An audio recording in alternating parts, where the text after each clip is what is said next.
এই বিষয়টি নিয়ে আমাদের তৌহিদ হোসেনের একটা খাহিশ ছিল যে পররাষ্ট্র উপদেষ্টা চাকরি শেষে একটা ভালো চাকরি বাগিয়ে নেওয়া। তো সেইটি আর হচ্ছে না। কারণ ডক্টর ইউনূস সিদ্ধান্ত নিয়েছেন যে বাংলাদেশ তার প্রার্থিতা প্রত্যাহার করবে এবং করেছে। লিখিতভাবে তারা সম্ভবত ইতিমধ্যে জানিয়ে দিয়েছে। এটি ২৪ তারিখের সম্ভবত তারা একটি চিঠি পাঠিয়েছে আমাদের এখানকার জাতিসংঘের স্থায়ী মিশন। সেই সূত্রে আমরা মোটামুটি নিশ্চিত হয়েছি যে এটি লিখিতভাবে জানিয়ে দেয়া হয়েছে যে বাংলাদেশ তার এই আ প্রার্থিতা জাতিসংঘের আ বা ৮১ তম অধিবেশনের সভাপতি পদে নিজেদের যে প্রার্থিতা সেটি প্রত্যাহার করে নিয়ে ফিলিস্তিনকে সমর্থন দিয়েছে এবং ডক্টর ইউনূস একজন ঘনিষ্ঠ সূত্র বলছে যে বাংলাদেশের সঙ্গে ফিলিস্তিনের যে এ এ সম্পর্ক বা বাংলাদেশ ফিলিস্তিনের প্রতি যে সহানুভূতি অনুভব করে তারই ধারাবাহিকতায় তারা এই সিদ্ধান্তটি নিয়েছেন। কিন্তু ইন্টারেস্টিং হলো যে বাংলাদেশ যখন এই প্রার্থিতার বিষয়টি নিয়ে আসে, তখন মানবজমিন গত ১৫ই সেপ্টেম্বর একটা রিপোর্ট করে যে জাতিসংঘে ফিলিস্তিনের মুখোমুখি বাংলাদেশ এবং তারা লিখে অ্যা যে চ্যালেঞ্জটা বহুমাত্রিক, পদে, পদে বাধা, জয়ের পথে প্রতিবন্ধকতা পর্বতসম। তবু জাতিসংঘ সাধারণ পরিষদের ৮১ তম অধিবেশনে প্রেসিডেন্ট পদে লড়ছে বাংলাদেশ। নির্বাচনে নিজেদের প্রার্থিতার প্রশ্নে এখনো অনড় ঢাকা।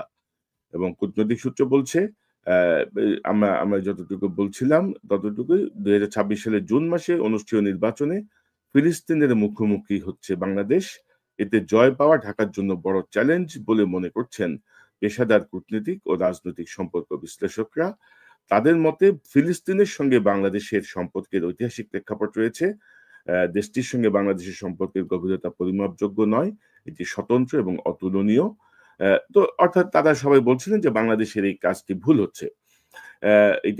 এটি বোধহয় না করলেই ভালো হতো। ফিলিস্তিন যেহেতু তার প্রার্থিতা ঘোষণা করেছে কিন্তু তার পরদিনই আমাদের তৌহিদ হোসেন একটি প্রেস কনফারেন্সে বলেন যে, "বাংলাদেশ ফিলিস্তিনের মুখোমুখি নয়, ফিলিস্তিন বাংলাদেশের মুখোমুখি হয়েছে।" কত বড় গবাই এবং তার লোভটা দেখেন এই পদের জন্য। তার যে স্বপ্ন জাতিসংঘের সাধারণ অধিবেশনের সভাপতি হবে, সেই স্বপ্নের জন্য সে বলছে এটি তার আজ্ঞাবহ পত্রিকা অথবা সে ধরনের 'প্রথম আলোর' প্রোডাক্ট। তৌহিদ হোসেনের পক্ষে 'প্রথম আলো' সংবাদের শিরোনাম হচ্ছে, "বাংলাদেশ ফিলিস্তিনের মুখোমুখি নয়, ফিলিস্তিন বাংলাদেশের মুখোমুখি হয়েছে" এবং তিনি এখানে আমি যদি ভিতরের দিকে যাই তিনি বলেন, "আমি ঠিক জানি না আমাদের সাংবাদিকেরা কেন বিষয়টিকে অ্যা এভাবে আনেন, আমি তা ঠিক জানি না। হেডলাইনে লেখা হয়েছে বাংলাদেশ ফিলিস্তিনের মুখোমুখি। আ আমি দুঃখিত। আচ্ছা। অ্যা আম লেখা উচিত ছিল ফিলিস্তিন বাংলাদেশের মুখোমুখি। কারণ আমরা ৪ বছর আগে প্রার্থিতা ঘোষণা করেছিলাম। আমাদের প্রতিদ্বন্দ্বিতা ছিল সাইপ্রাসের সঙ্গে। অনেক পরে এসে ফিলিস্তিনের প্রার্থিতা ঘোষণা করে এবং আমাদের সঙ্গে তারা যোগাযোগ করেনি।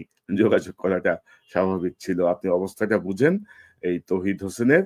তো মানে একটা পত্রিকা, একটা জাতীয় পত্রিকা যখন বিষয়টাকে আঙুল দিয়ে দেখিয়ে দিল যে এই মুহূর্তে বাংলাদেশের এই প্রার্থিতাটা ওয়ার্লড ওয়াইড প্রশ্নবিদ্ধ হবে অনেক বন্ধু রাষ্ট্রের কাছেই।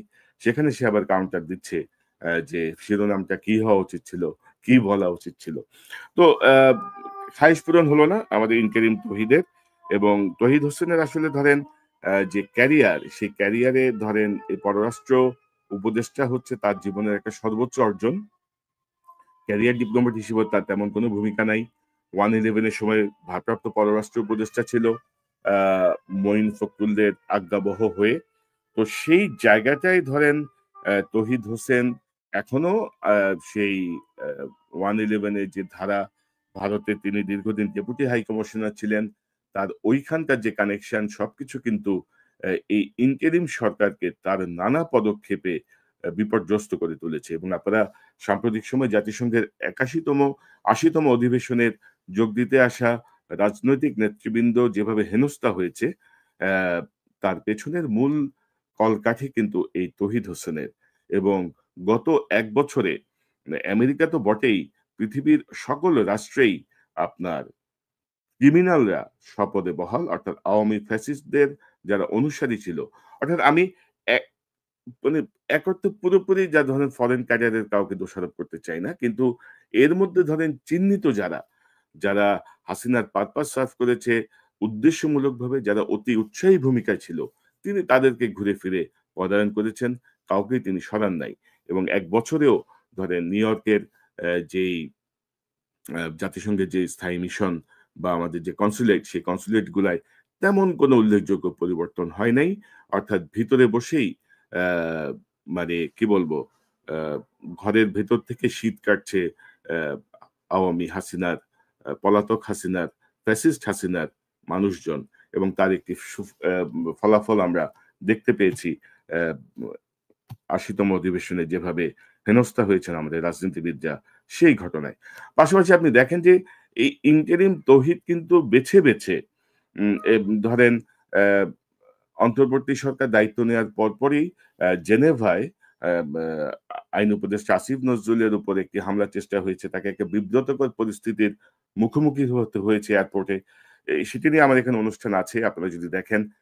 সেখানে আমরা কিন্তু প্রশ্ন তুলেছিলাম যে, সরকারের একজন মন্ত্রী পদমর্যাদার মানুষ এয়ারপোর্টের কোন গেট দিয়ে কিভাবে যাবে? তার প্রোটোকল কোথায়?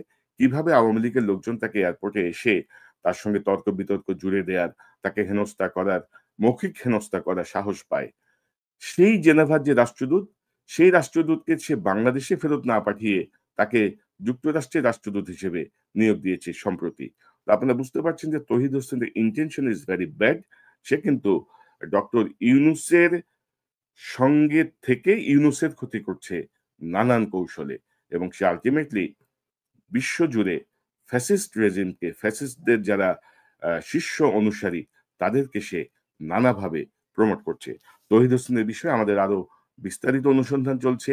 সে পররাষ্ট্র মন্ত্রণালয়ের কোথায়, কোথায় কি করেছে আরো বিস্তারিত আপনাদের সামনে তুলে ধরব এবং পুরো পৃথিবী জুড়ে বাংলাদেশের যত দূতাবাস, যত কনসুলেট আছে, বাংলাদেশের মানুষ যারা আছেন, তারা যদি আমাদেরকে একটু তথ্য দেন, আমার মনে হয় যে আমাদের কাজ করতে সুবিধা হবে। পুরো পৃথিবী জুড়ে প্রবাসীরা ধরেন এক ধরনের উম রাজনৈতিক হাতিয়ার হিসেবে ব্যবহৃত হচ্ছে আরকি। কাজের গোড়ায় কিছু নাই। ঘন্টার পর ঘন্টা যে দূতাবাস, কনসুলেট বিভিন্ন দেশে তারা অপমানিত হন, তারা ইনসাল্টেড হন। স্যারেরা সব স্যারের মতো করে তাদেরকে ট্রিট করেন। সব চাকর-বাকর এরা সব স্যার। সেই জায়গাগুলো থেকে প্রত্যেকটা দূতাবাস, প্রত্যেকটা কনসুলেটের বিষয়ে একেবারে সচিত্র তথ্য প্রমাণ সহ আ যদি আমাকে আপনারা তথ্য পাঠান নিশ্চয়ই আমরা এগুলো নিয়ে কাজ করব। আমরা একটা নতুন সেগমেন্ট শুরু করতে চাই। যে আমাদের প্রবাসী বাংলাদেশীদেরকে এই যে বাণিজ্য হচ্ছে প্রবাসী বাংলাদেশীদেরকে নিয়ে, তারা যে রাজনৈতিক হাতিয়ারে পরিণত হয়েছেন, তারা যে বিভিন্ন দলের সরকারের কি বলবো উম মানে এক ধরনের মনোযোগ আকর্ষণকারী বা এক ধরনের তাদের গায়ে মাথায় হাত বুলিয়ে তাদের থেকে যে বেনিফিট নেওয়ার চেষ্টা চলছে, সেই জায়গাটা নিয়ে আমরা কাজ করতে চাই। দয়া করে kanaksarwanews@gmail.com এই ঠিকানায় আপনারা যদি আমার সঙ্গে যোগাযোগ করেন, আমি আপনাদের সঙ্গে যোগাযোগ করব এবং আপনাদেরকে নিয়ে আমরা প্রত্যেকটা রাষ্ট্র, প্রত্যেকটা এলাকা নিয়ে আমরা আলাদা, আলাদা টক শো করে এই বিষয়গুলো সামনে নিয়ে আসতে চাই। কারণ আমরা জানি আমাদের প্রবাসী ভাই-বোনেরা কি পরিমাণ কষ্ট করে বাংলাদেশকে টিকিয়ে রেখেছে। ডক্টর ইউনূসের সরকার অর্থনীতির ক্ষেত্রে যে দাবি করেন যে আমরা হ্যান করেছি, অর্থনীতি ঘুরে দাঁড়িয়েছে, তার 85% অবদান হচ্ছে আমাদের রেমিটেন্স যোদ্ধাদের। যারা মাথার ঘাম পায়ে ফেলে অ্যা নিজে না খেয়ে পরিবারকে খাওয়ানোর জন্য, পরিবারকে সাপোর্ট করার জন্য বাংলাদেশে যে টাকা পাঠান রেমিটেন্স হিসেবে, সেই টাকায় ফুলে ফেঁপে উঠেছে আবারও বাংলাদেশের রিজার্ভ। সো অ্যা এই রেমিটেন্স যোদ্ধাদেরকে নিয়ে প্রবাসী বাংলাদেশীদেরকে যারা হেনস্থা করে, তাদের মুখোশ উন্মোচন করা, তাদের ব্যাপারে কার্যকর পদক্ষেপ নেওয়ার আমি মনে করি এটাই সময়। আর তৌহিদ হোসেনের খায়েশ পূরণ হলো না।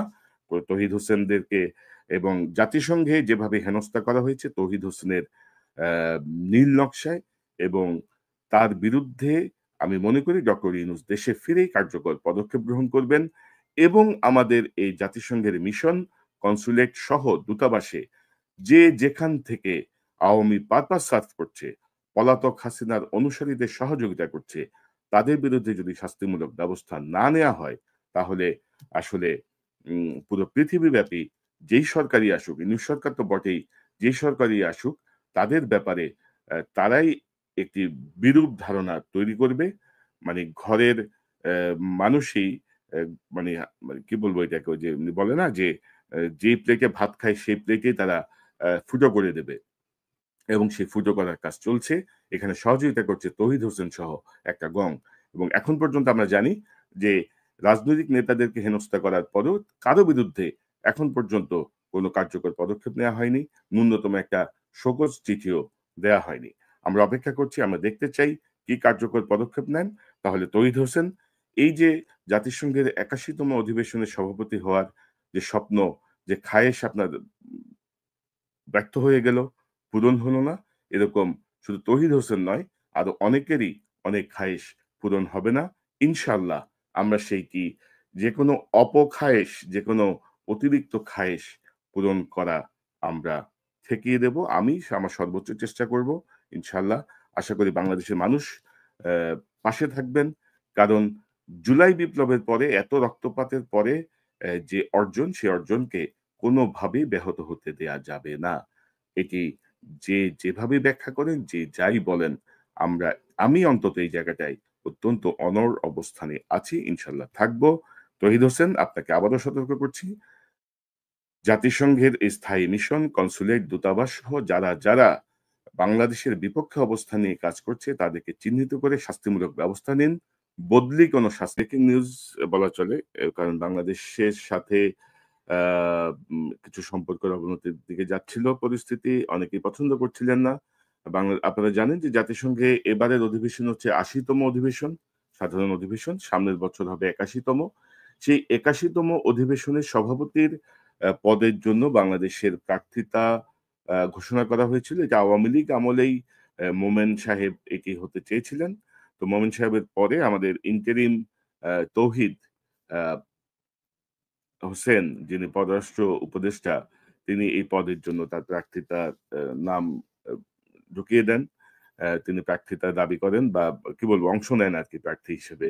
এবং এই নির্বাচনটি হবে আগামী বছরের জুনে। এবং ফিলিস্তিন প্রার্থিতা ঘোষণা করার পরে অনেক দেশই আসলে ফিলিস্তিনকে সমর্থন করছে। আমরা যা দেখছি এবং না তাদেরকে বাংলাদেশে নিয়ে ফেরত নিন, তাদের বিরুদ্ধে কার্যকর পদক্ষেপ নিন। পুরো পৃথিবী জুড়ে বাংলাদেশের দূতাবাস, কনস্যুলেট সকল কিছুকে বাংলাদেশের মানুষের উপযোগী করে গড়ে তুলুন। এখানে হামবড়া বড় সাদ যারা বসে আছে তাদেরকে ঘাট ধরে বের করে দিন। না হলে কিন্তু কোন কিছুই আসলে টিকবে না। বাংলাদেশের অবস্থান পুরো পৃথিবী জুড়ে আরো খারাপের দিকে যাবে। দর্শক আমাদেরকে তথ্য পাঠান। আমি আবারও বলছি, অনুরোধ করছি পুরো পৃথিবী জুড়ে প্রবাসীরা আমাদেরকে তথ্য দিন। নিশ্চয়ই আমরা আপনাদের জন্য আপনাদের পক্ষে যতটুকু সম্ভব আমরা